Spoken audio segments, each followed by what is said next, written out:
ওয়া রাহমাতুল্লাহি ওয়া বারাকাতুহু। তো সেই যারা এখনো এদিকে ওদিকে ঘোরাফেরা করছেন আপনাদেরকে অনুরোধ করে বলবো আপনারা তাড়াতাড়ি মাহফিলে চলে আসেন। আসেন সর্বপ্রথম শুরু করছি মহান আল্লাহ পাকের সম্মান দিয়ে, সকলে মন দিয়ে শ্রবণ করবেন।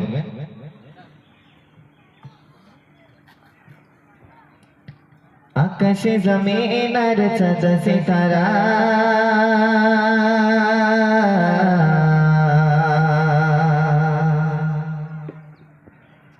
পাহাড়ি রবি রম ঝরনা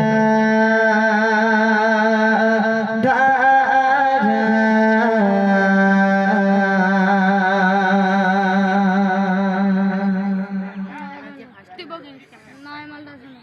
আকাশে জমিন আর চাঁদ সিতারা পাহাড়ে রবি রম ঝরনা ধারা আকাশে জমিন আর চাঁদ সিতারা